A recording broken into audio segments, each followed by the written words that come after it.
Flipped classrooms in STEM subjects. Contrary to what the title may seem to be saying, flipping your classroom does not really mean turning it upside down. What will get turned upside down, however, is the learning of your students. They will be entering the classroom to a new way of doing things. Traditionally, school was where you were taught by the teacher using a structured lesson plan. Home was for doing homework based on the lesson you received that day. The teacher was generally at the front of the class, known as the sage on the stage, and you were firmly in your seat where you were supposed to stay. The day proceeded with you listening to the teacher and answering by raising your hand and waiting to be called on. You then took material home, often in the form of problems to solve. Homework was not always meaningful, and you had no one to bounce ideas off of and no one to help you when you get stuck. People gravitate to others when they have a problem to solve. You can reach out on social media, but you lose that ability to benefit from group problem solving and sharing of ideas that a face-to-face situation brings. You return to school the next day and move on to a new lesson, having never really grasped the content from the day before. Does the knowledge really stick this way? McLaughlin et al. State that studies suggest that a significant portion of students are not learning the critical thinking, written communication, and complex reasoning skills thought to be at the core of higher education. They also say that lack of critical thinking skills among college graduates leads to higher unemployment rates, lower lifestyle satisfaction, and higher credit card debt. McLaughlin et al. Challenge you to answer the following questions. A student's attention span declines steadily after the first how many minutes of a class? Average attention span of a medical student at the beginning of a class is how many minutes? Students remember what percentage of material presented during class? The answers show why we need to look at new methods of teaching, the flipped classroom being one of them. In Newton's infographic, a non-flipped classroom described the teacher as a sage on a stage. They are a one-person play in front of a not always captive audience.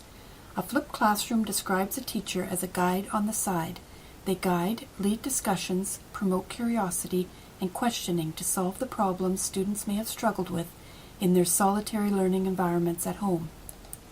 The two key components are educational technology and activity learning. They are both fundamental in the success of a flipped classroom. Flipping your class opens up new possibilities and opportunities. Students come prepared with a base of knowledge they obtain from doing such things as watching videos, reading, listening to podcasts or lessons recorded by their teachers or others. Class time can then be spent doing hands-on activities using the new knowledge. The teacher is there to give guidance, advice, and explanations. Homework that cause problems can be addressed in class. Discussions are more in-depth and students can learn at their own pace.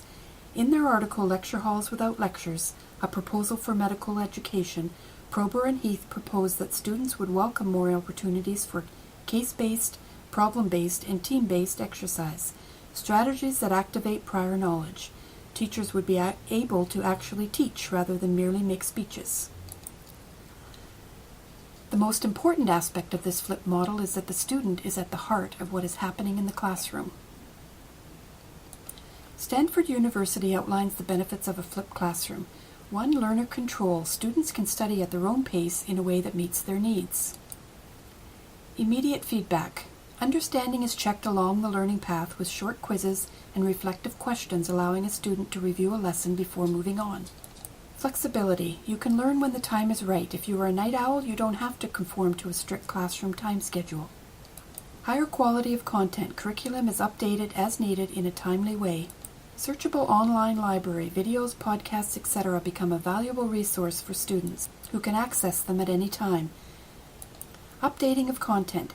Because quizzes are embedded, the resulting data from them can be tracked along, allowing instructors to target areas of concern with their students. And of course, don't forget the student is at the heart of the learning. So you have all your boxes checked, but have you considered some of these points when you begin the flipping process? Consider the time needed to create the materials. It involves a considerable amount of work to get interactive technology ready for use. Sharing is allowed and encouraged. Find other teachers willing to share and cut your workload. Remember that not all students will engage at first. It takes work to be an interactive learner and contribute and share. Go slow at first. Pick your favorite lessons to flip or use the ones that you have material at your fingertips. Not all of your lessons need to be flipped at once. Tradition has its place too. Flipped classrooms can move along at faster paces depending on the learning needs of the students. Have extra activities that take critical thinking and great discussions ready at all times. Not convinced yet that flipping is for you? Don't take my word for it. Listen to Paula Barr's experience as she talks about her experience flipping her classroom. I'll leave the decision up to you.